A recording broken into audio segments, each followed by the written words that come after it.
Welcome, ladies and gentlemen, to the Soul Seekers podcast, where we believe that hunting has the power to transform lives through primal adventure, as we share our mission of mentorship is conservation. To learn more about everything we do, check out our show on Carbon TV or go to soulseekersnation.com. Freedom on, everybody, and stay soulful. This podcast is also proudly brought to you by Onyx Hunt. When I first got into hunting, I kept hearing all about public land and different access and how to find different locations to hunt. I was like, well, how are people even identifying all this stuff? Well, sure enough, I came across the number one hunting GPS app, and that is Onyx Hunt.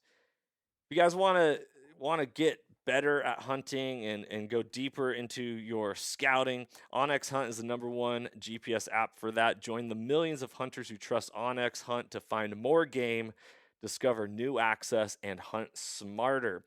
It was a game changer for me, and I know it's going to be a game changer for you if you've never used it. If you have used it, you know the power that it holds. Guys, I really hope you enjoy this episode. If you want to know more about Onyx, go to onyxmaps.com/hunt and check out their app. Be blessed, freedom on, and stay soulful. All right, guys, if you're in the market for a new hunting rifle this coming year, look no further than a Kelbley's rifle. I've been rocking their Coda rifle for the last couple seasons, and I've had great success with it. It's an amazing shooter, and every time I put one of their rifles in somebody's hands, they're like, oh, I got to get one of these.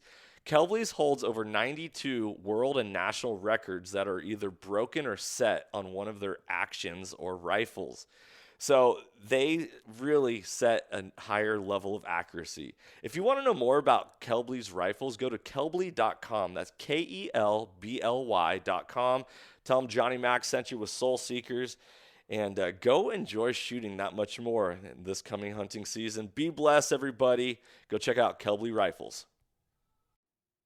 All right, ladies and gentlemen, welcome back to another episode of the Soul Seekers podcast. And for those of you who have never tuned in before, welcome and thank you for being a part of Soul Seekers Nation, as we are on a continual mission to represent hunting in a positive light. And by doing that, we know that mentorship is conservation. If you want hunting to last for generations to come, you got to invest in the hearts and lives of other people. And today's episode, I'm recording at night, but today's episode is specifically dedicated to the recruitment, the retention, and the reactivation of human beings to understand what hunting is and whether or not it's a privilege to hunt or it's a right to hunt. This has been something that I, from the outside looking in at all the policies, legislation, media, fake news media, all this stuff. Everyone has opinions. Very few people have perspectives. Perspectives come through experiences, and when we have experiences, then we can truly speak towards something.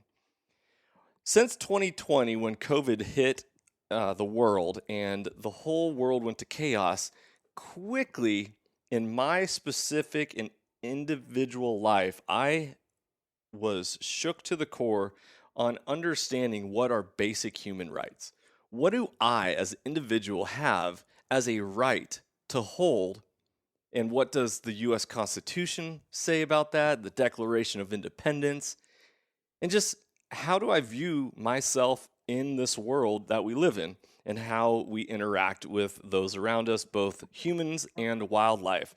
So today's episode is dedicated to you listening, learning, challenging, chewing on, and establishing your own thoughts, your own methodology, your own belief structure surrounding what it means to be a human and what rights go along with being human. Because I'm going to tell you right now that hunting is not a privilege. Hunting is a right, period. Black and white. I'm going to back it up with some information tonight, and we're going to talk about it. And with this, I invited my good buddy, Jeff Winslow. He is a longtime hunter, a great shooter, and a phenomenal human being, a father of of three amazing kids and a husband to a wonderful wife, a school teacher, a hunter ed instructor, and so much more. The list can go on. And I invited him on to talk about this. And I said, we're going to chew the fat tonight. And we're going to talk and just discuss. This is like an open mic night to just talk about hunting, period. And if you have never actually gone through the process to articulate the words to whether defend hunting, to promote hunting, to establish yourself as a hunter, or why you hunt, today's episode is going to be dedicated to you growing as an individual. One of our most famous and influential presidents of all time, Abraham Lincoln, said, if you do not stand for something, you will fall for anything. So it is time for us as human beings to take a stand, draw a line in the sand and say, this is where I stand. Do not cross this. Do not encroach it. This is my final line, because how we survive and thrive directly depends on the food that we consume. So when it comes to life, liberty, and the pursuit of happiness, as stated in the Declaration of Independence, that all comes down to how we procure that life. And for us, eating is life. Food is life. Food is sustenance. It allows us to either, thrive or survive. And at the exact same time, we've always been told from a very young age that you are what you eat. So do you want to eat living food, healthy food, the best food, or do you want to eat processed fake foods? Foods created in a lab, synthetic foods, foods that are meant as lubricants and machineries, or are we talking about the real stuff? A whole foods diet, a ketogenic diet, a carnivore diet, a grassroots, let's get down to it lifestyle. So this episode is dedicated to all of you, whether you know it or not, because if you're listening in America, awesome. You need to stand. Hunting is under attack all over this world. It's under attack in this country. And if you don't stand for something, you'll fall for anything. It's time to draw your line in the sand, because it takes courage. It takes courage to stand for something when everyone else will bow a knee. It takes courage to speak up when everyone else bites their tongue or is too cowardly to share their words. It takes courage. And you know what the best thing is about courage? It's contagious. Courage is contagious. It only takes one person to stand for then others to join. It only takes one person to speak for then someone else to get the courage to speak up as well. Well, if they can do it, I can do it. You're damn right you can, because you are a free, sovereign individual that gets to choose what they get to create and be in this world. The God-given right. It's a sovereign right. And you, I hope, I pray that you find inspiration, motivation, and solidify your thoughts on how you view hunting and how you view your own human rights. Because if we don't defend our own sovereignty, no one else is going to. No one is going to come save you in this life. No one is going to be there and toss you a life ring. You got to save yourself. And you save yourself by saving your family as well and standing on guard. You save yourself by saying, this is what I stand for. This is what I believe. Rally the troops, circle the wagons. This is it. Let's go. So without further ado, Jeff Winslow, my man, how you doing, brother? Bro, you got after it there. You got up on that box today and got after it. I love it, brother. Let's go. Let's just be honest about a topic that we need to be honest about. Yeah, and quit hiding behind, what others may think of our opinions. Especially given our platforms and how we're viewed in the communities that we live in. I mean, you're quoting Abe Lincoln to start off with. Like, let's just stand, Mm-hmm. Yeah. Let's stand. Let's articulate our positions and do the best we can to do so in a manner that's respectful, courteous, and all those wonderful things, but not wavering. Right. There's times in life where it's easy to go with the flow. It's easy to go along to get along. But as hunters, and we talked about this before we actually started recording the podcast, as we were talking about going up to Alaska to hunt at some point. We know that anything in life, that if it's easy, it's either A, not worth it, or B, not good for us. Right. Or a little bit like McDonald's. Every now and then a guy wants a double cheeseburger and you pull in, it's easy, it's quick, and you initially feel good. And then 10 minutes after the fact, you just feel like trash. Very true. So one of the things is when it comes to identifying whether hunting is a right or a privilege, and I'm going to tell you right now, listeners, it is a right. It is a right, period. Based off the definitions of the words, it is a right. So, JW, before we get into all this, let's talk a little background because a part of what brings this up is you and I have been on a health kick in 2024. We've actually, for the first time, like in a while, established like it's time for us to get our lives, take ownership of our lives, take ownership of our bodies. Right. Earlier when you said no one's coming to save us, that's a real thing. Yeah. Like no one's going to come hold your hand and do these things for you. Yeah. So you're going to have to save yourself. So that's where we're at. It's where we're at. It's where we've always been, but yet people, it's easy to forget. So I'm going to bring this back to we're not going to back burner this anymore. We're bringing this to the front. We're cooking.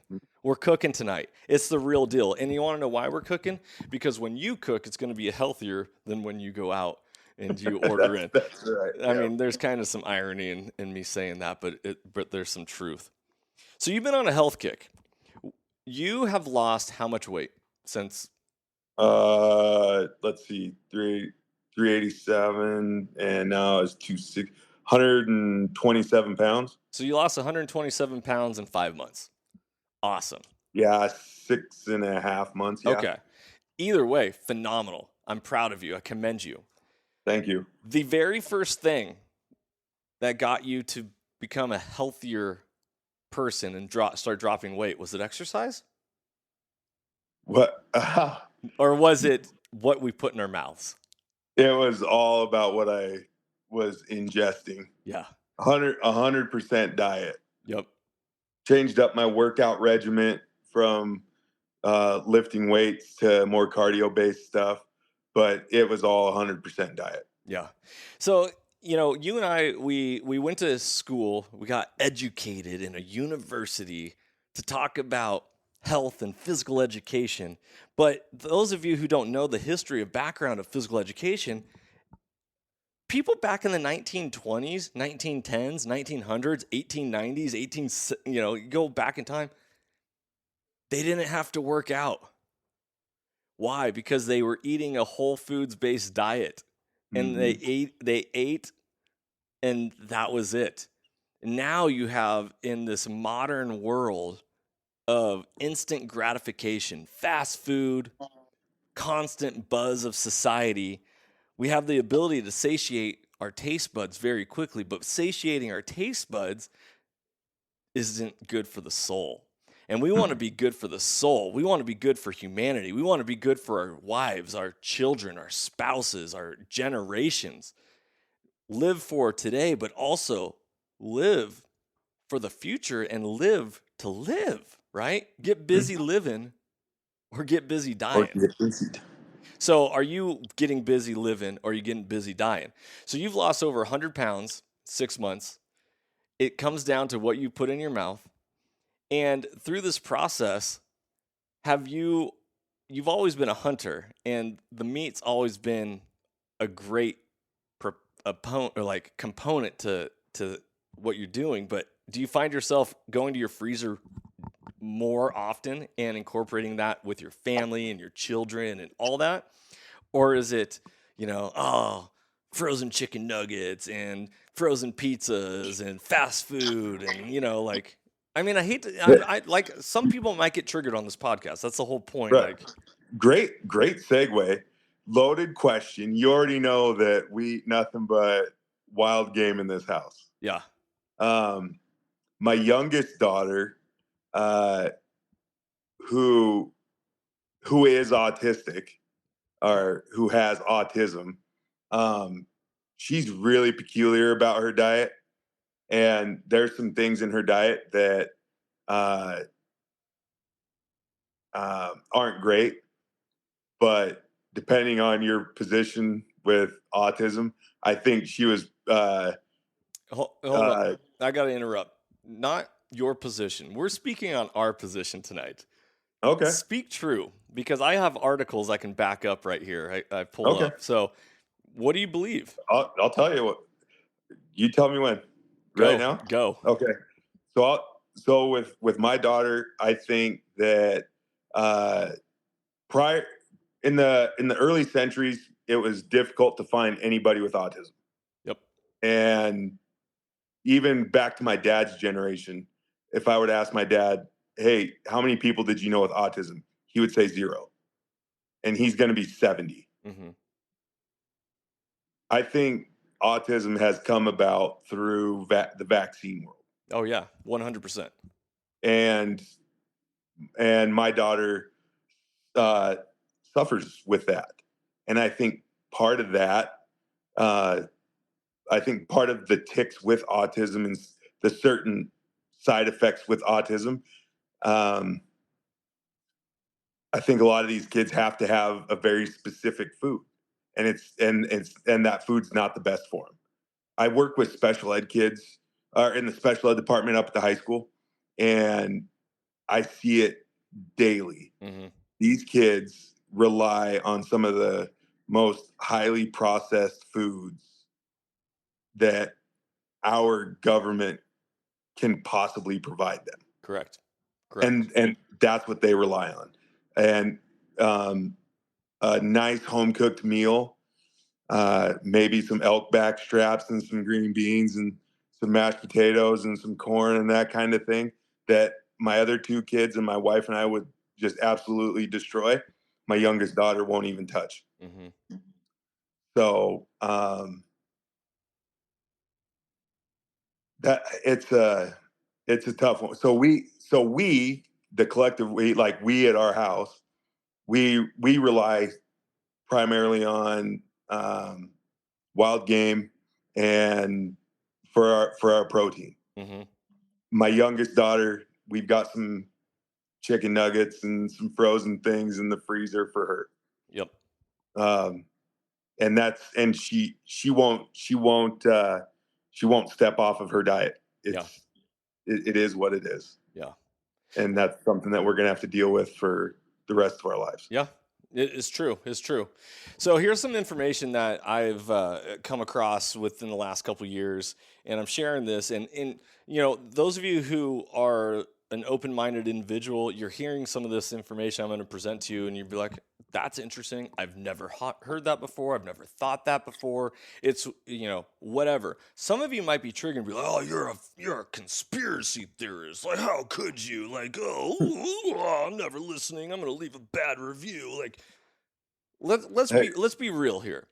Here's some stuff I did not finish earlier when I talked about diet back in like the early 1900s. Physical education classes started when the American war machine, the American military factory, wanted to get people ready for war. And so that's when they started introducing physical education into public education. Military-industrial complex, bro. That's right.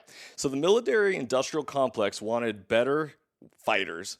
And all that started stemming from World War I. So, did you know that Crisco, which, do you remember eating Crisco as a kid? Big The old, oil? The big old Crisco oil? Big old tub Grease? that, yeah. Yeah. Crisco was originally launched in 1911. What was during 1911? One of the best handguns ever made was invented in 1911. Oh, that's right, World War I. Crisco was originally a lubricant used for machinery in war. And it was made out of cottonseed and cottonseed oil.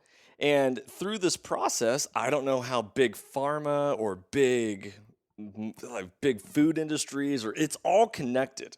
Like, go full conspiracy or not, it is what it is. Seed oils are not healthy for us, period.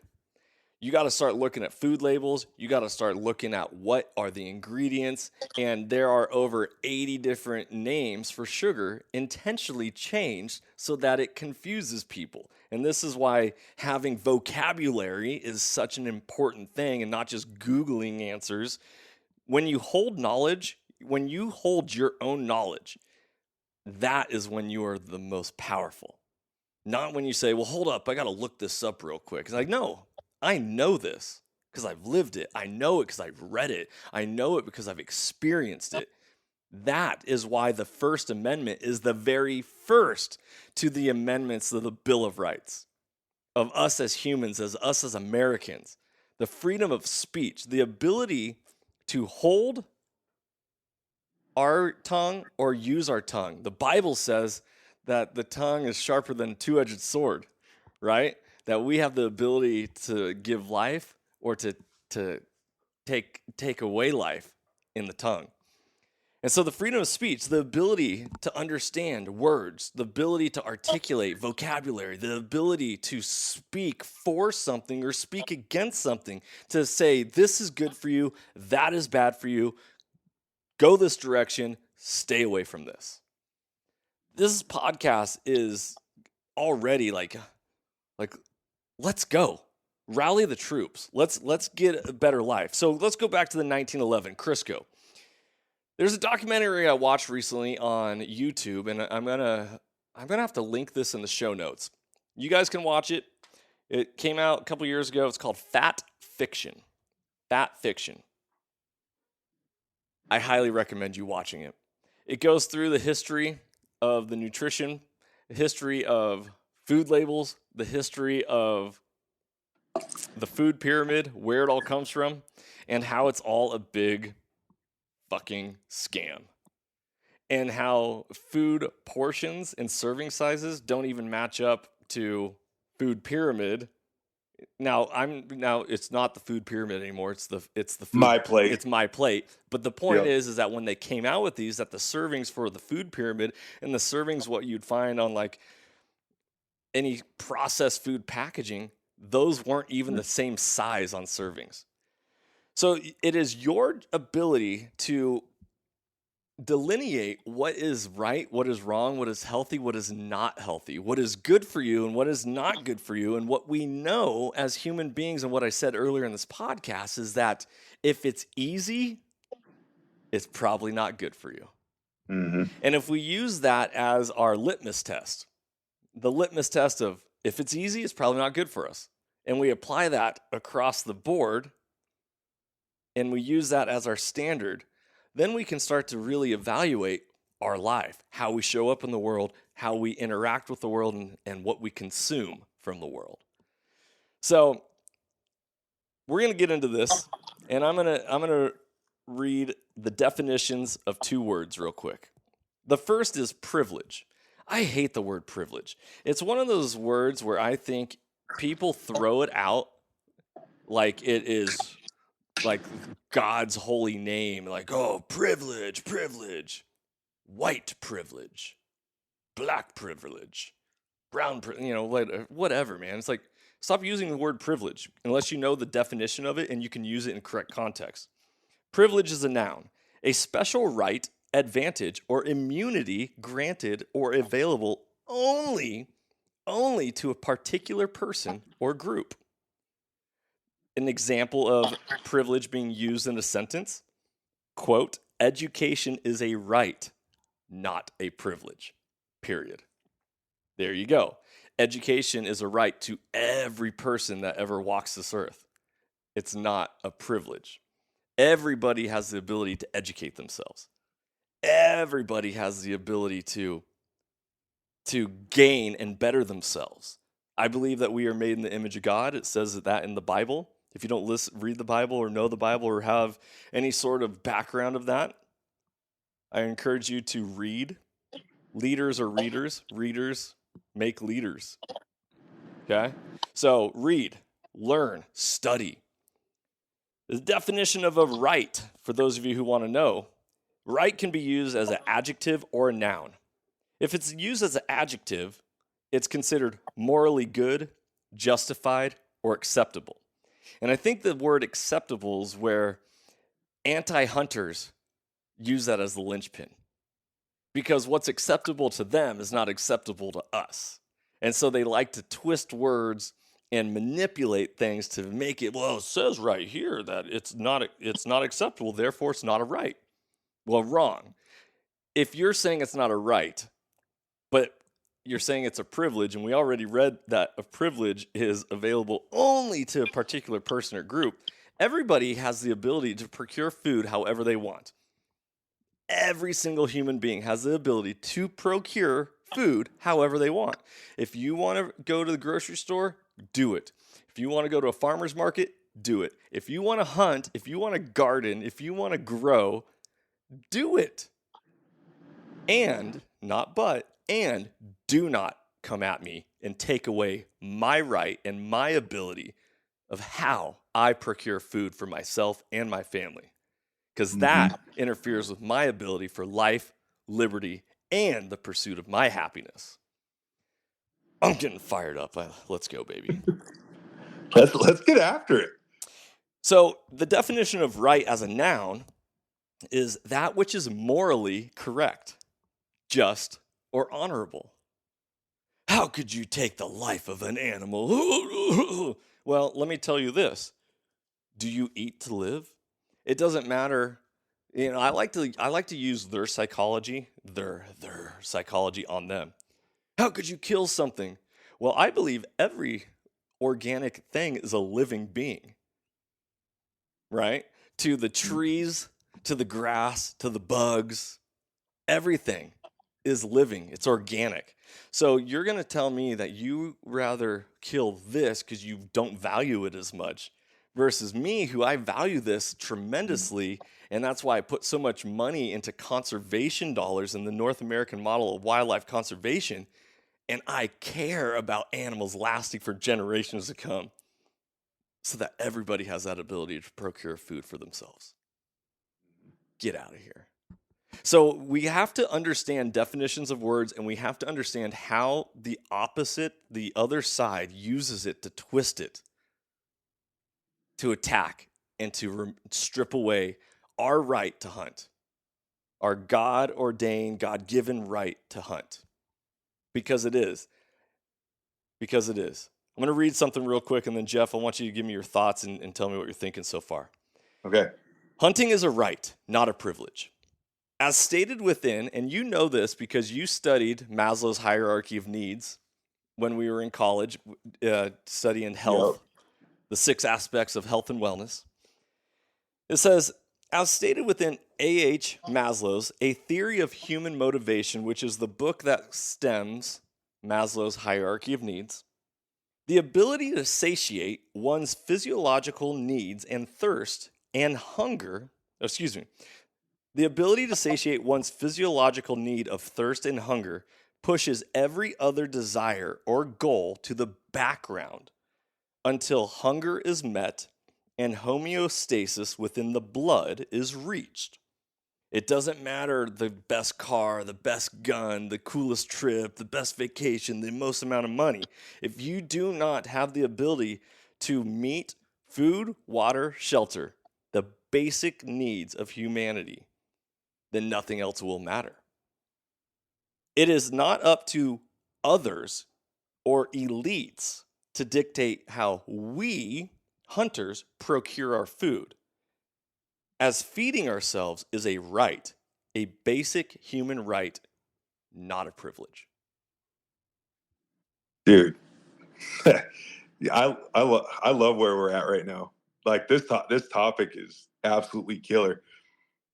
Right before we get into the actual food and sustenance part of this, like going back to where you're talking about the power of language and understanding our words, I was going to jump in there. And Stanford, the University of Stanford, did a study on language.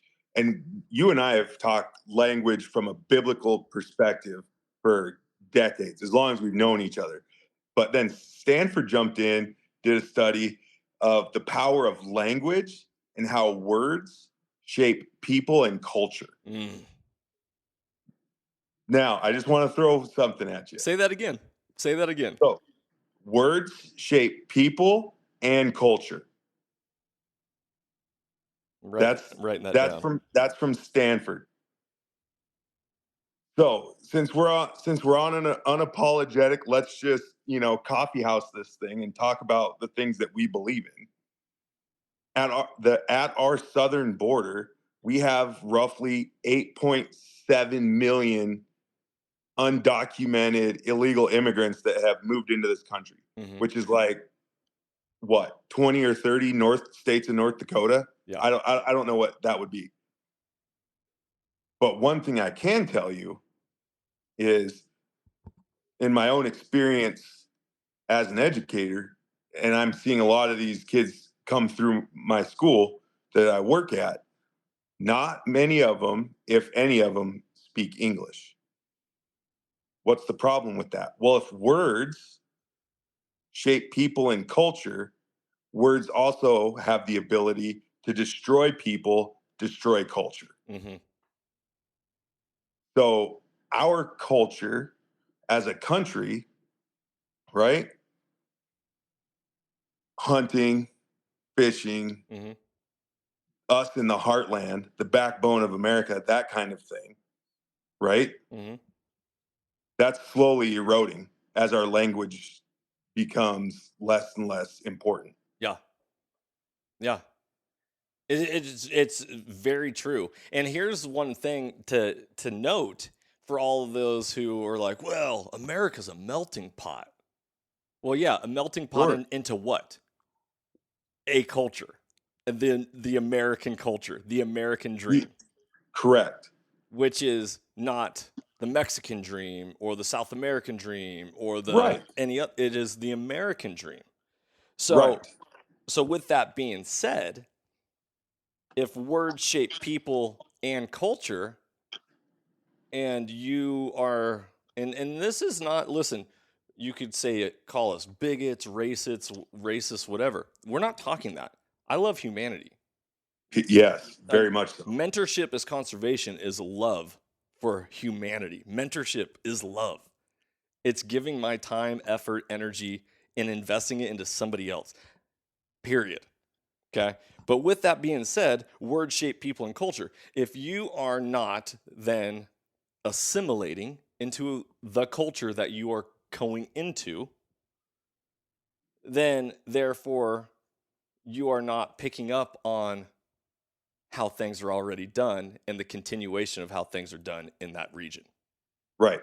So just like when you and I lived in Seattle, there was a certain way we went about our lifestyle. When I moved to North Dakota, there were changes I had to make to assimilate here in this state. There's just differences between the two states, right? And that's okay. That's not. There's nothing wrong with that. Yeah. No, there is nothing wrong with that. So this is, like I said at the beginning of this podcast, this could trigger you, but at the same time, this is meant to have you start thinking. Because I believe that the education system of America is indoctrination. Okay. Now, you could hate me all you want, but I'm also a public school teacher. And Jeff, you are also a public school teacher. So it's not like we're saying this as white collar Americans that are making six figures and just living some high rise life. Like Right. And we're in the trenches. Right. And my biggest challenge to all my students, is just to challenge their current way of thinking and really challenge them to critically think, not just sit like stumps on a log and, well, the government told me it was okay, and just accept that as fact. Right. Right. Like, I want all of my kids to challenge me, challenge my way of thinking, challenge other people's way of thinking. And there are a lot of people that are really insecure about being challenged about how they believe or perceive or view certain things. The reason why they get really nervous, or their nerves show up as anger, and why they get angry when you start to talk about what they believe, is because they don't know what they believe and they can't actually back it up with any tangible. Like, if you can 100% walk me through your progression of how and what you believe in and why, perfect. We can agree to disagree, or we can respect each other's positions and move on, or live on, however you want to say it. Or I can even choose to adopt your way of thinking. Like, right. We've lost our way as a country as it relates to that. I want to listen to you speak. I want to listen to other people speak. I want to take that information in, process it, and then see how it applies to me and my family. Right. Yeah. And hunting is not for everybody. That's fine. I believe in tribal roles. I believe in, in the roles of the tribe. They're forager, gatherer, hunter, like. Right. And I'll say this, it might not be for everybody in that context, but it is for everyone. Yeah, it is for everyone, and it impacts everyone. Yep. 100%. It's so important. So important. So, did you know, J-Dubs, and actually, before I move on to this, I'm going to jump backwards. I'm going to digress into when you were talking about your daughter having autism. And I was talking about Crisco was originally as a heavy machinery, lubricant, and we went in a lot of different ways in a short amount of time. We hit so many different things. So, did you know that food dyes are linked to attention and activity problems in children? I'm pulling up so many different things, specifically Red 40. This is from NBCnews.com. Parents who remove synthetic colors like Red 40 from their kids' diets call it transformative, but the FDA has said dyes don't affect most children.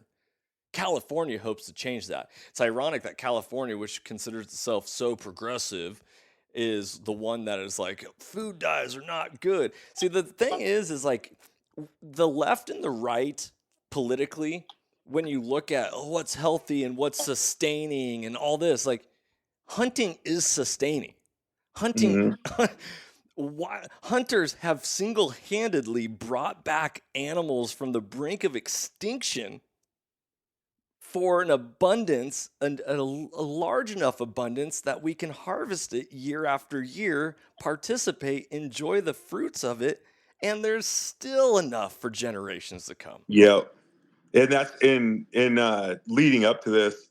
I'll preface two things. One, I want to be very clear about when I say, them on the other side, and I've hunted with Democrats, so have you. They're the middle, that middle ground, right? Yeah. I'm not talking about these fringe crazies that are burning flags at UCLA right now. Or that's, when I talk about like the right, or the left, that's who I'm typically talking to. I've met a lot of people right in the middle that are libertarian and Democrat or whatever. I hunted with them, shared a field with them. Heck, I even used to live with one. So did you. And it's great. And they're God's people just like anyone else. And we've got our work cut out with some of them to try and reach them. and that's why this platform is so important. Maybe we can, right? Yeah. And that would be fantastic. Back to like the chemicals and all that stuff. It's fascinating if you really pay attention to California right now. Some people say it's pay attention to California, watch California, right? Yep. If we're doing that, there are so many things that they have labeled as carcinogens or cancer-causing agents and all these different things that are in everyday common food. Oh yeah. Like it's nuts. Yeah. It's absolutely nuts. Yeah. Plastics are in everything, and it's so bad for us. If you're not cooking on a cast iron or stainless steel, Love my cast iron. it's time to start doing that. Not because it's superior, which it is, but it's healthier for it's healthier for you because of all the chemicals that get scraped off and end up being cooked into our food. All right, so I just want to say that we know as hunters, and by the way, if you have anyone in your community that you've always been like, oh man, I'd love for you to hunt, and they're on the fence or they're not sure how they feel about hunting, share this podcast with them. Challenge them. Say, hey, listen to this. Listen to what these people say. How does this make you feel, right? Let's talk about feelings. Does it upset you? Why does it upset you? Does it get you motivated? Awesome. Go let your light shine for the world. Speak. The number one thing comes back to the verbiage, right? Freedom of speech. Speak life. Speak life. Hunting speaks life. Through death comes life.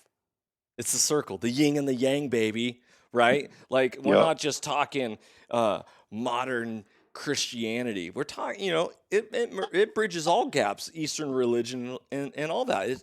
Everything's a living thing. Then the yin and the yang through the death brings life. You know that a tree that gets pruned ends up producing better harvest. So there's so much that we're going for. And by the way, if you guys are thinking of anything, drop a comment, shoot us a DM, leave a comment on this podcast. I want to create this conversation with all of you. All right, so here we go. Here's what I want to share, because this is going to be a powerful one, which a lot of you might not know.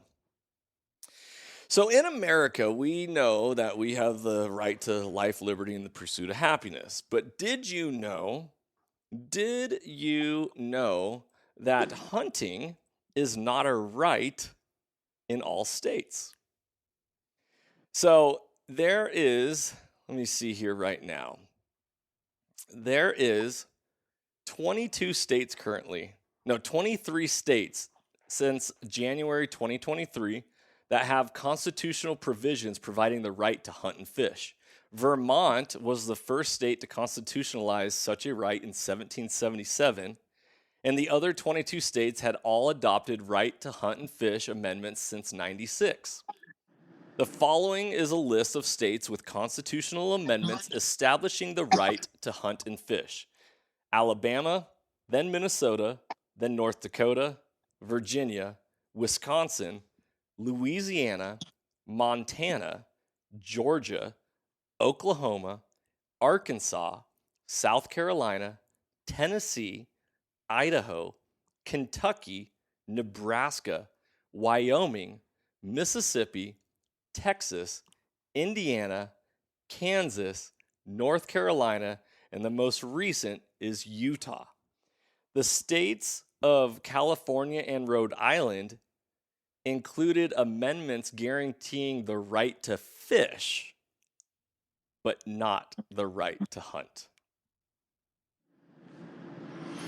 That's wild. But that just to think that we can say, hey, you have the right to fish, but you don't have the right to hunt. What's the difference? Value.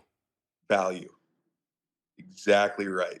We value fish less than we value elk. Yeah. Right? Yeah. Well, fish have no souls. How, Yeah. Asinine. Asinine. What's the difference between a fish, like a fish and a mammal or a bird, or what's the difference? At the end of the day, we go out, catch it, kill it, consume it, and live our lives, and we are what we eat. So are we eating healthy food? Are we eating food that's going to sustain us? Or are we eating foods that are filled with synthetics, seed oils, food dyes?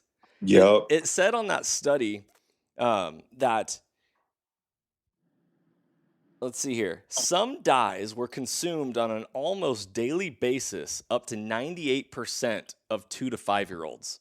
95% of daily consumption on teenagers 13 to 18. 94% consumption ages 2 and up. So Man.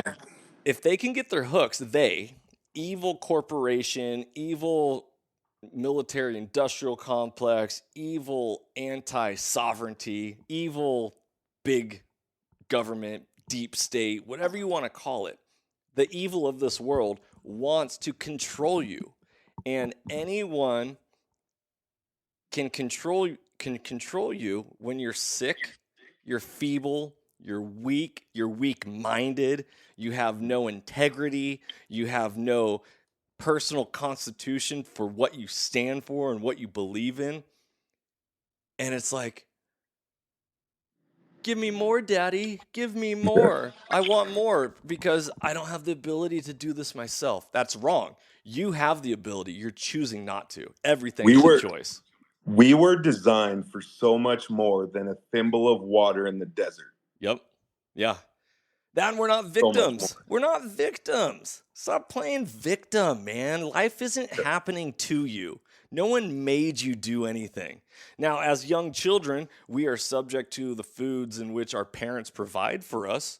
Correct. But once we get to an age when we can be critical thinkers and we can identify the importance of sovereignty and health in our own lives and what that looks like, we then dictate everything. And I will even back up and digress and say, even a smallest child, no one makes them do anything. I told my students today in class, I go, I don't care how much I pry your mouth open and I shove food down your throat into your esophagus. What's a natural reaction in human bodies when stuff gets pushed down our throat? We have what's called a gag reflex, and it comes right back out. You physically cannot make somebody do something that they don't want to do. At the end of the day, at the end of the moment, we either continue to say no and hold a hard line, or we give in and say, okay, fine, enough is enough. And the thing is now is, as I've gotten older, I've had to take a look back, and I can see generational things, especially as it relates to my diet and my parents' diet and my grandparents' diet. And at some point, I had to stand up and just be like, I'm the one that's going to break the cycle. Cycle breaker. Boom. And that's a maturity thing, and that's not easy to do. And it's breaking the cycle of anything, whether it's anything, food addiction or child abuse or whatever it may, alcoholism, whatever it may be. When you look back at generational curses and generational things that happen in families, when you decide to make that conscious choice to stand and be like, I'm going to be the one that breaks the cycle. Yeah. That's hard to do. Yeah, because it takes courage. And courage is the first known trait of mankind, but it's a muscle that needs flexing. And if you don't flex it and use it, and we know in PE, atrophy or hypertrophy, if you don't use it, you lose it. So if you're not constantly flexing that courage muscle to be like, fuck you, no. Let's break it. Like, break the cycle. Yep.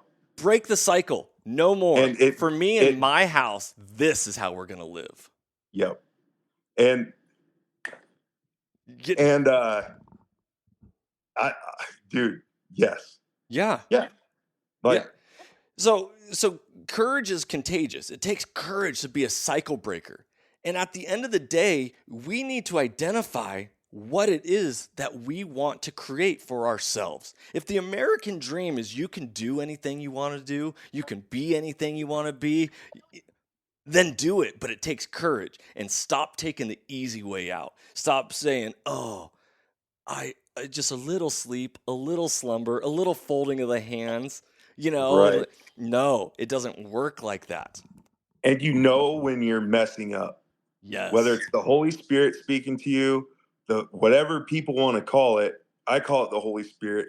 But when you can feel that burning within, that you're either making a right choice or you're making a wrong choice, or you know that you need to go a certain way or do a certain thing, or whether the hair on the back of your neck stands up. It was obvious for me that I had to break a generational cycle as it relates to diet and obesity, and I had to be the one to do that. I ignored that for the better part of 2 decades. So it's not like it was just like it was an easy thing, like, oh, I just one day decided I'm gonna, like, for 20 years, like, I was a fat ass. It wasn't until this year when I said, I've got to break this.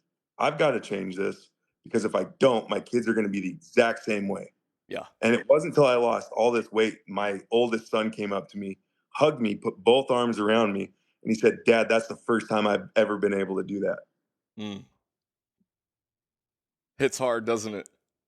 Hell yeah, it hits hard. And then here's the thing about it, is he never once mentioned to me that he thought I was fat.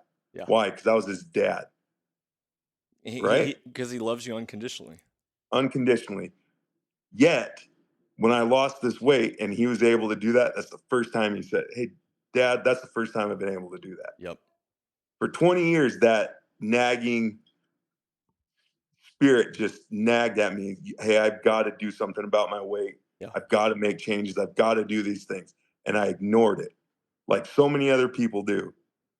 But we know that voice in our hearts, in our heads, is speaking to us to do the right thing, make a change, break the cycle. You just got to do it. Yeah, you say Holy Spirit or that whatever, I like to call it the inner voice. Like, we inherently know what is right and what is wrong, because it starts to the very foundation of humanity. Either humanity is inherently good or humanity is inherently evil, right? So I believe that humanity is inherently good. Therefore, it doesn't matter whether it's a tiny baby in Africa, Asia, North America, wherever. They inherently know what is right and what is wrong. They inherently. That's Maslow's hierarchy of needs. We know that we need food, water, shelter. I'm not going to go consume something or, not shelter, not take care of the body. That is survival at the basic representation. So when you're talking about that inner voice, that what we're talking about is you and listeners, I'm talking to you, the royal you, the us, the royal we, all of us. Do you have integrity for yourself? Do you have integrity to yourself? Not, oh man, did my wife see me looking at porn? Did I, do something my boss wouldn't like? Am I not doing my job? Like, no. Do you have integrity to yourself? Can you hold a line in your own life, not for somebody else? Because life doesn't happen to us, it happens for us. We hold that line because we believe that we are worthy to hold that line. And if you don't believe that you are worthy to hold that line, and if you don't believe that you are worthy to be in integrity for yourself, then of course you're going to slip and be like, oh, just a little here, just a little here. My brother, my bro, he always told me, he goes, hey, if I gave you a clear, pure glass of water and you are just dying of thirst, but I told you there was a little pee-pee in it, a little urine, would that make you want to drink it? No, it doesn't matter how much urine. Well, are we talking like 70% urine, 10% urine? It's like, no, there's pee in that cup of cup of water. Or do you still want to drink it? Right? So my favorite analogy with that is, because we love ice cream, especially out here in the Midwest, like ice cream anywhere, but my in-laws and everybody, they just ice cream freaks. So if I gave you a bowl of your favorite ice cream, best ice cream, what's your favorite ice cream, Jay? if you were to eat it. Honestly, I don't even know. Like chocolate peanut butter, Okay, cappuccino or something. I don't know. Johnny, here's the best bowl of chocolate peanut butter ice cream, and I take a needle, just a sewing needle, and I stick it in some dog crap, just a prick, and I put that needle in the ice cream. Right. How bad you want to eat that ice cream, bro? Yep. Nope. We're not even playing 5-second rule. Not even 5 seconds. Well, maybe I can cut around it, but you don't know where I went in. Yeah. Exactly. You don't know where it is. It's in there somewhere. You're going to eat it? It's tainted and it's ruined. It's tainted. Don't taint yourself. Don't taint yourself. Live in integrity. Because living in integrity, because you're worthy, everyone is worthy. All you listeners, you were created in the image of God. If God is all powerful and you were made in his image, then you also are powerful. Claim your authority, live in integrity, live with righteous indignation, and own the life that you want to live and create the life that you want to live. Do you want to be a fat slob?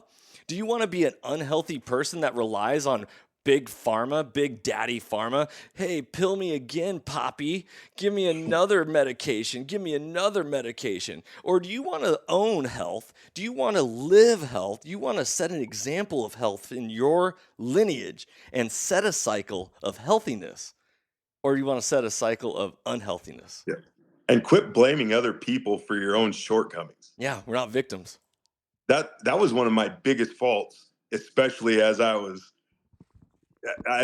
progressing up to 387 pounds, it was everybody else's fault. Yeah. That I got this way. Yeah, it's my mom. It's my mom and dad's fault that I'm fat. Yes. And it was everybody else's fault that they wouldn't make good hunting equipment in my size. How dare they? Right. Like, what's the deal? Yeah. You know, and that blame, Josh, my buddy Josh and I, we had a long talk. It was probably 2 years ago. I said, we were shooting at a match, and I said, this annoys me about this person, that he always complains and does these certain things. And he looked right at me, as a good friend should. He looked right at me and said, you do the exact same thing. I was so furious. Like, I just bit my tongue and I didn't know how to respond. Even Bible says, even a fool is counted wise for holding his tongue. Mm-hmm. So I sat there and I stewed. I was angry. I was insulted and I was hurt. And I had to figure out why one of my better friends would just call me under the carpet like that. Mm-hmm.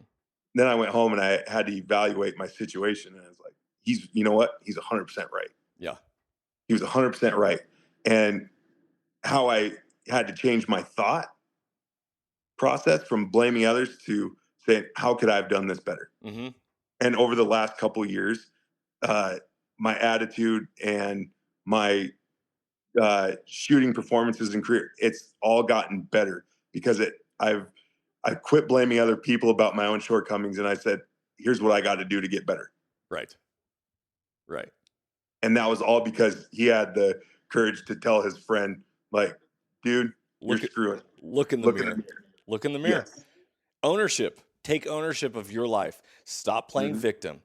If everything you say starts with but or somebody else's name or some other person, like, no, I screwed up. I ate unhealthy. I love donuts. I love sugar. I love sweets. You know, sugar is more addicting than heroin. Did you know that? Scientific studies say that sugar is more addicting than heroin. Yet, where's all the education on staying away from sugar? Mm-hmm. Oh, that's right.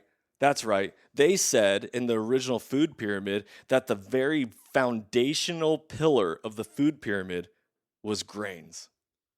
Well, wait a minute, grains, so if I look at breads, is sugar in there? You bet your sweet ass it is. If I look at, all these other foods that are made of grains and it's processed, is there sugar in them? And not only that, but carbohydrates, which is what grains are, break down in our body as sugar. Mm-hmm. Wow. So you're telling me that these foods are addicting more so than heroin, and yet we're told, it's okay. Just go for it. Just go for And it. we're also told, just a little bit. You deserve it. You've had a long week. Yeah. Let's celebrate. Yeah. Yeah.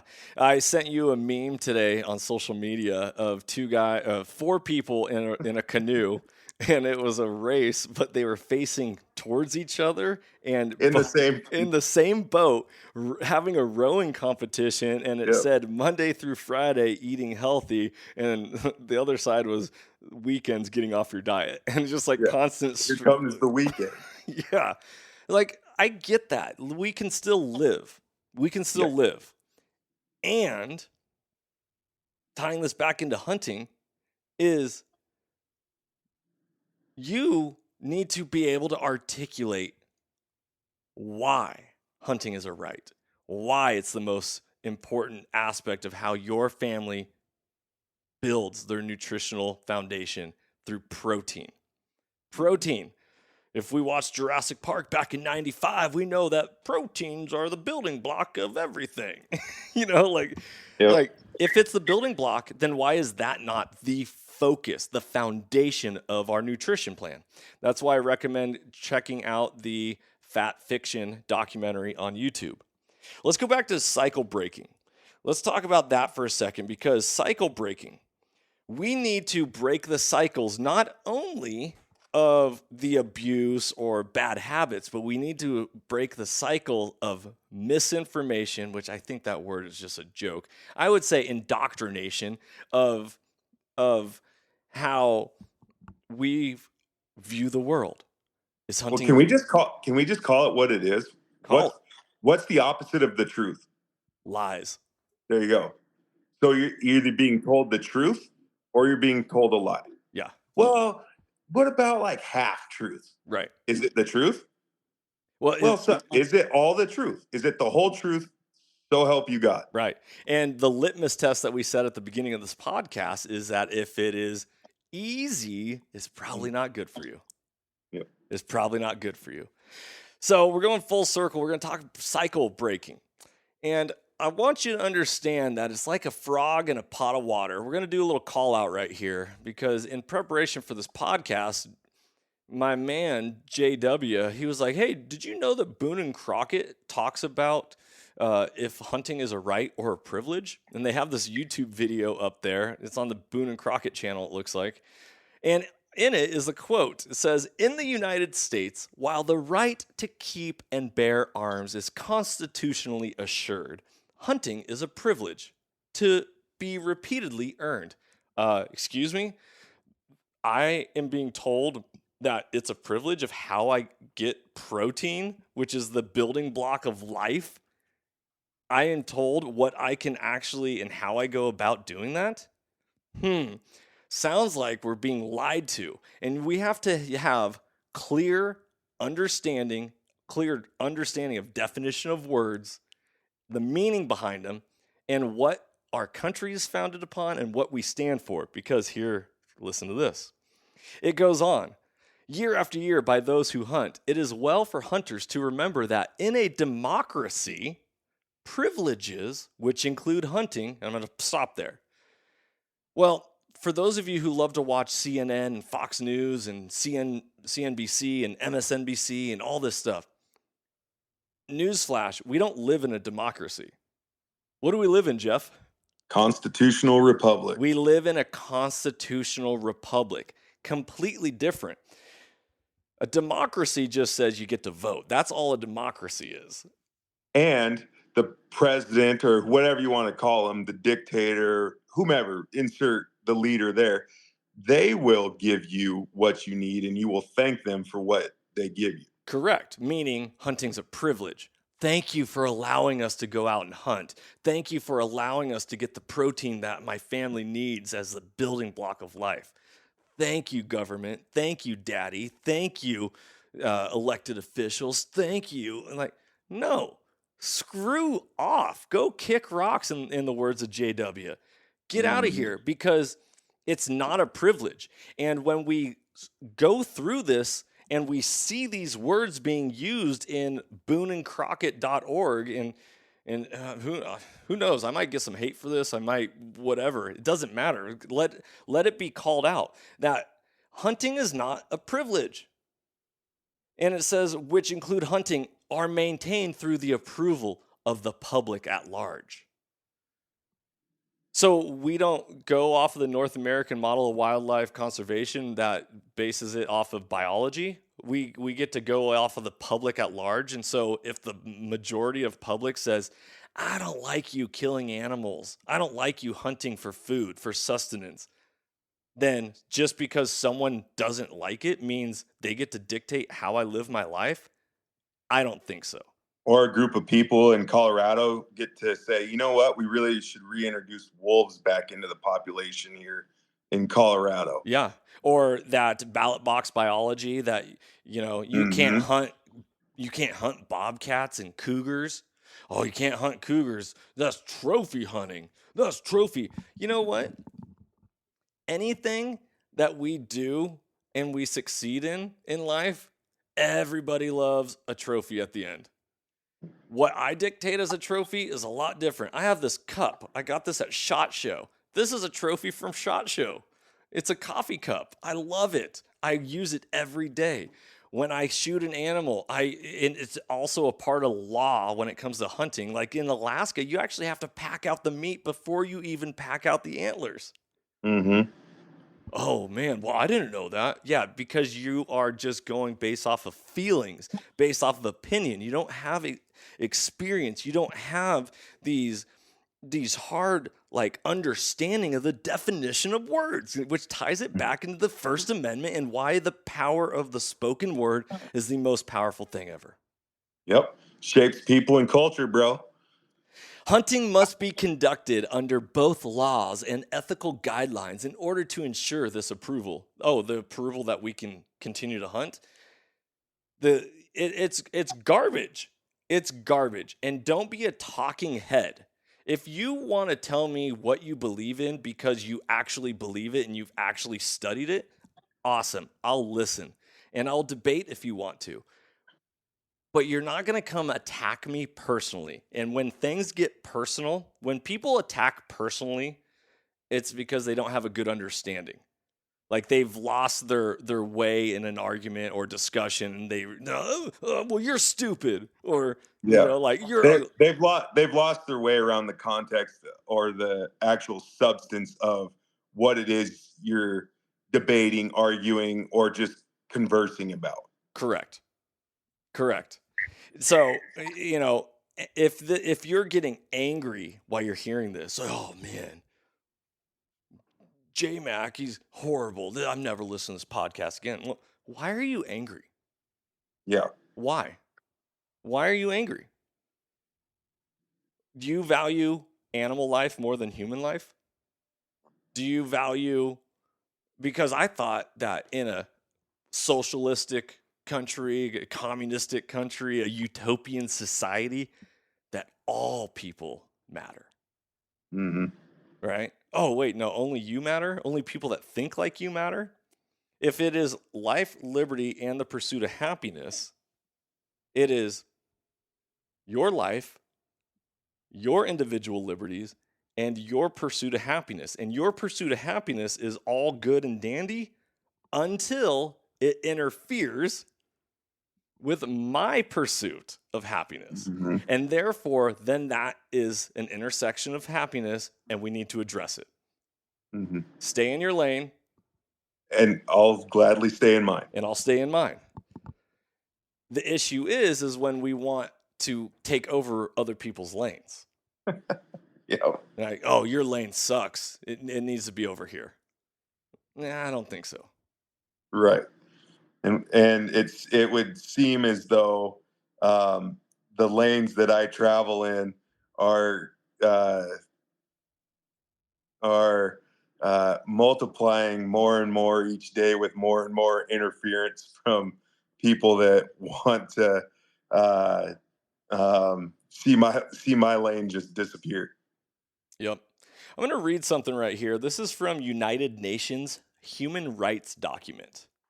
So let me see here. This came out this is fact sheet number 34, the right to adequate food. Oh man, that sounds wonderful. I'd love to learn more about the right to adequate food, because what it says on page 7 of this document is, what is the right to food? Well, let's dive into what the United Nations has to say. Key aspects of the right to food. The right to food is an inclusive, meaning everybody gets to participate, is an inclusive right, not a privilege. Oh, okay. All right. So Maslow's hierarchy of needs, basic human need. It is not simply a right to a minimum ration of calories, proteins. Oh, can you believe they listed proteins right there? And other specific nutrients. Wild. They listed calories and proteins. Fascinating. So they didn't list carbohydrates. They didn't list sugars. They listed calories, proteins, and other specific nutrients. It is a right to all nutritional elements that a person needs to live a healthy and active life, and to the means to access them. The right to food can be described as follows. The right to adequate food, and that's a linchpin of this document. Adequate. Who's dictating what's adequate? Is the government dictating what's adequate for you? Oh, no, you can't do that. You can't eat that. You can't have that. Or is it, no, I'm a sovereign individual and I dictate what is adequate food for my family.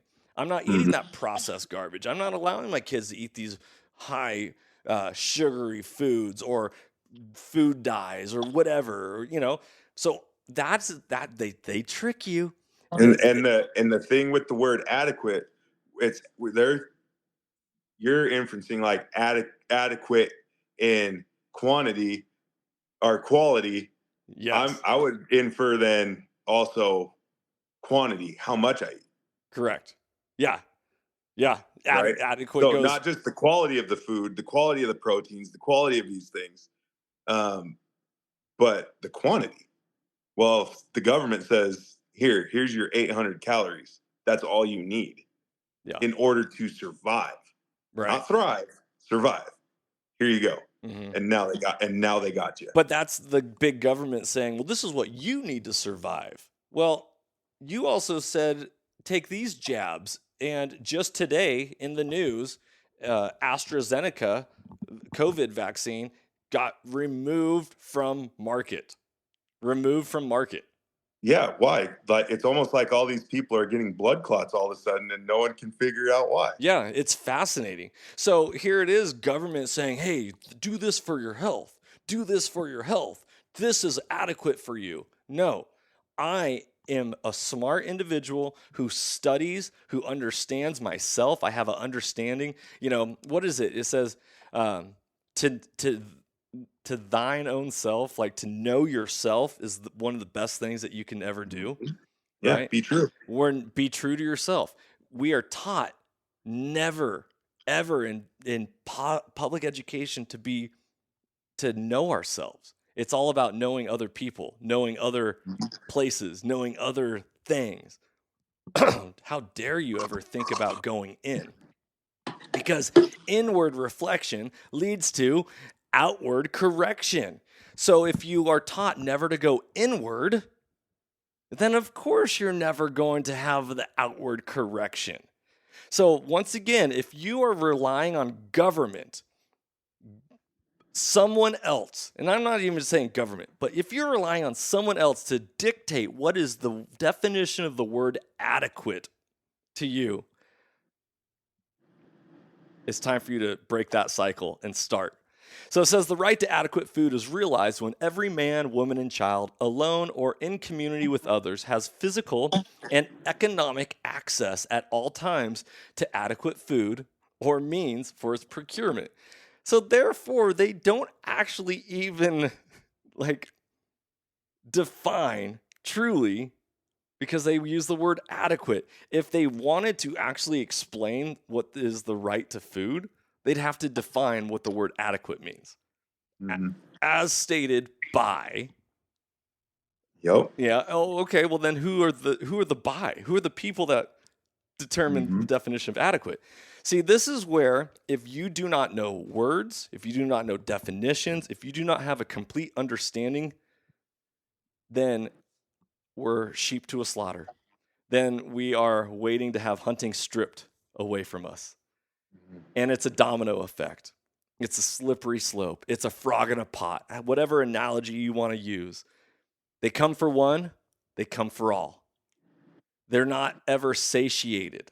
They're never complete, knowing that they removed spring bear hunting from the state of Washington, that they removed bobcat and cougar hunting from the state of California. They're never going to be complete until they have utter complete control over every aspect of your life. And food being the most important one, period. Because in Maslow's hierarchy of needs, it starts with food, water, shelter. And how you procure your food, even though we're like-minded in how we view the procurement of food, how you procure your food, I genuinely don't care how you feed your family, because my job is to feed my family. Correct. My choice is that when it comes to protein and things in our house, I'm gonna be the one that goes out and gets it. Correct. That's my choice. If you want to choose to go to the grocery store and get your protein and your food there, that's A-okay. There's nothing wrong with that. Yeah, but the problem is then when you get sick, do you have the ability to take care of yourself and heal yourself? Or do you need the support financially or the insurance to cover or the medical expenses and big pharma? Sure. And all, you see the slippery slope? And I'm not even talking politics here. I'm just talking basic human rights. I'm talking sovereignty. Take care of yourself. Take care of your own, because no one else is going to save you. No one else is coming to save you, period. All right? And a lot of people could say, well, Jeff, that's really fucking cold-hearted of you, bro. How you don't, it says in the Bible to love God and love man. How are you not loving man? Oh, really? I am loving man because I am a man, and God says to love man, which means I need to put my own oxygen mask on first before I put it on to anyone else. Yep. Simple. Yeah. Simple. Pulling from Randy Newberg's podcast that I did with him, he talks about a mindset of abundance. And when we live with a mindset of abundance, we have more than enough. When we live with a mindset of scarcity, it means we don't have enough, and therefore I can't share. One of the greatest gifts that hunters do is that they're like, dude, you got to have some meat. Try it. And if meat is protein and protein is the building block of life, there is no greater gift that you can give somebody than their ability to sustain life, or to teach them. Let's go with the mentorship as conservation, to teach them how to sustain their own life. Do you remember just how awesome it was when you shot your elk, when we were hunting in Washington, and you shot your just big 6x6 bull elk with your bow, and all the adrenaline and the excitement of the hunt until we had to pack all that stuff back to camp? Yeah, that was and how hard. tired we were, just how tired and wore out we were. Yeah. What did we do when we got back to camp, though? We fired up the cast iron over a fire. And we cooked some tenderloins. And we cut up some tenderloins, and all we had was salt and pepper, and that's all we needed. Yeah. And we ate them rare to medium rare, and the life that brought back into us, the energy, right? Yeah. The vibration from all of it. Like, we were smoked, man. Yeah. But as soon as we were able to eat of the meat, that energy came back, and that long looks on our faces went away, and then we just had a wonderful night. Then it was just awesome from there on out. But we were smoked, man. Yeah. We were smoked. But that meat, that protein, that pure goodness. So it's really interesting. I'm going to throw out a psychological challenge for humanity right here, for any listeners. In the way we are raised, we know two colors, red and green. What does red represent in our lives? Stop. Danger. Don't go there. Hot. Warning. Warning. Warning. What does green represent? Go. More. Living.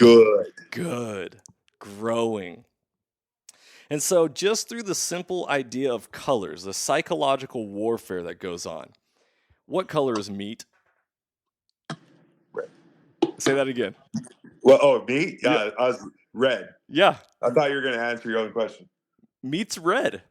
So when we look at meat and we're like, oh, it's red, we are conditioned to then look at it and be like, oh, I better watch this. That's probably not the best for me. When really that is the necessity of life. Mm-hmm. It's interesting concept, psychological warfare. And so vegans, what do they push? Fruits and vegetables. Green, green, green, green. Yep. Take it for what it is, chew on it, think about it a little bit, but colors matter, right? Yep. Colors matter. Let's get into Maslow's hierarchy of needs, because I want to make sure that all you listeners actually understand this, because if you've never heard this, I'm sorry. And I'm going to pull this up. So the bottom of the pyramid, there is 5 layers to Maslow's hierarchy of needs. The bottom layer is the physiological needs: food, water, shelter. Okay, it's basic needs. The second layer, and you only progress up the layers of the pyramid if the layer below is met. Yeah. Because if the layer below is not met, nothing else matters. I don't care how secure I feel if I don't even have food in my belly. Correct. Okay. And we see that with our students every day. Yes. Like, they don't care about what I'm talking about if they're sitting there starving. Correct. Yeah. Yeah. You can't. Oh man, that's true. And this is, and this is where it's like, oh, but I have a heart for humanity. I do. And I'm going to teach a man to fish, not give a man a fish. I'm going to teach a man to hunt, not give a man meat. You know? So you have to meet the lower level before you can move on to the upper level. The next level after physiological needs of food, water, shelter is safety. Safety and security. In order for somebody to rest, and rest is important, they have to feel safe and secure. If you don't feel safe and secure, you're never going to rest. Your adrenal glands are going to get blown out. You're going to get exhausted, and then you're going to make very poor decisions. So if you have food, water, shelter, then you need safety and security. Safety and security. Are you safe in your house? Are you safe in your job? Are you safe in your environment? If you're not safe, we have to relocate. That is the number one priority. If I'm not safe, if you are in an abusive relationship, get out. Safety is important, period. Get out. Get to safety, right? It says in the Bible that God is a strong tower. The righteous run into it and are safe. Safe. Security. Okay, so we have physiological needs, safety, and security.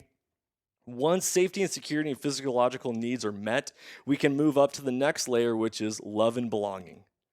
Having relationships. We have now met our physiological needs of hunger and thirst is met. We have shelter. We feel safe. Now, once that's met, we have the ability to go out and look at what else is around, to create relationships, to get intimate, to develop friendships, to get a sense of belonging and love.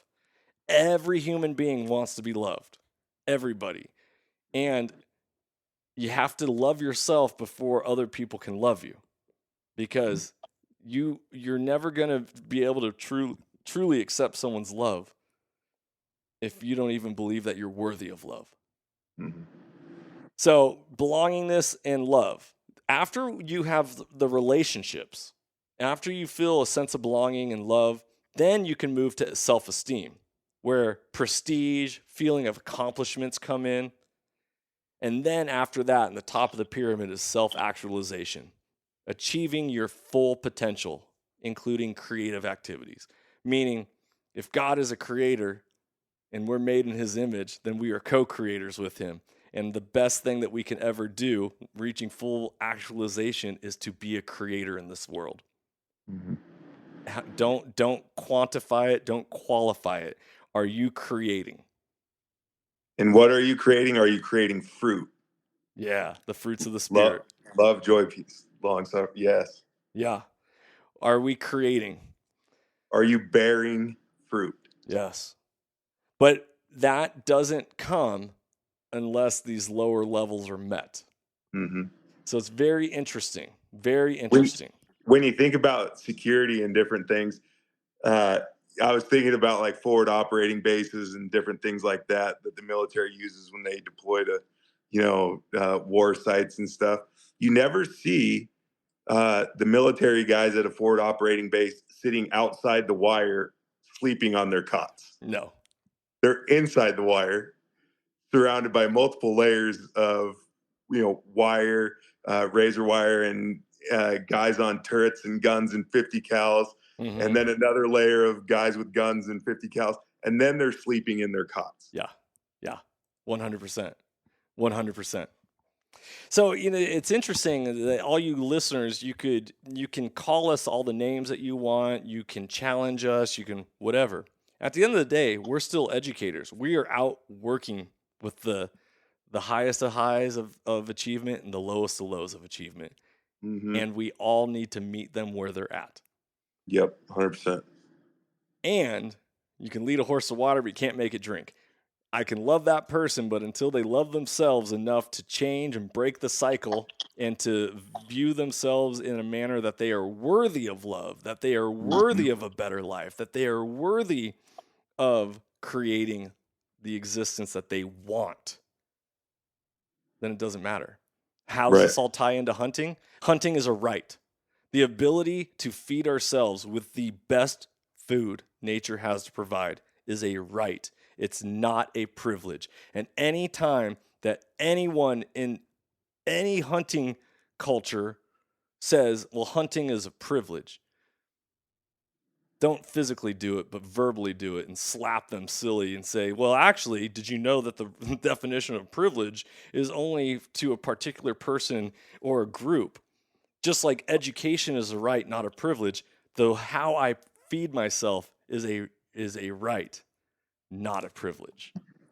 And that is why it's so important. And hopefully we drove home the points of this podcast and we leave you feeling inspired. Because when you're inspired, it allows you to inspire other people. Mm-hmm. And we get to then leave this place, like in the words of Mahatma Gandhi, be the change you want to see in the world. Mm-hmm. Don't wait for somebody else to be the change. You be the change. Have ownership. Don't be a victim. Stop playing victim. Be the leader in your own life. Be accountable. Have integrity to yourself because no one is going to come save you. You got to be courageous for yourself. Right on. Dude, are you ready to rock? I'm with you. And I will say this with all the things that we've said in your show, and I know you well enough, and I know you believe the same way. Even with our very black and white approach to many things, I don't say there's a gray area because I don't necessarily believe that. I will say there's always room for grace. Oh, yeah. Always room for grace. It's not, life's not always clear cut. There's always room for some grace. A little bit of mercy, a little bit of grace. Yeah. Mercy is giving someone something that they don't deserve. Grace is giving someone something that they do deserve. Yep. And we're all deserving of grace. We're all deserving of love. Have some grace. We're not perfect. We make mistakes.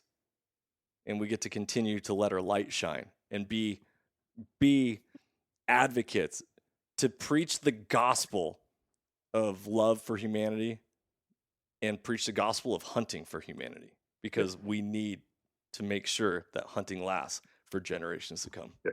And with all that being said, I will never, ever apologize for how I procure my meat. Nope. I'm a hunter, and that is what I am, and that's how my family gets their protein. Yep. I'm going to leave all of you with this quote right here that I actually have above my dining room table, that I told my children that if you can memorize this, I'm going to get you an ounce of silver that you get to keep and hold on to. And they're like, well, when do I get to get it? I was like, anytime that you can memorize this and repeat it, you get it. And they're like, it's so long. How are we going to memorize it? I go, it's just like you chew your food, one bite at a time. It's not the critic who counts. Not the man who points out how the strong man stumbles or where the doer of deeds could have done them better.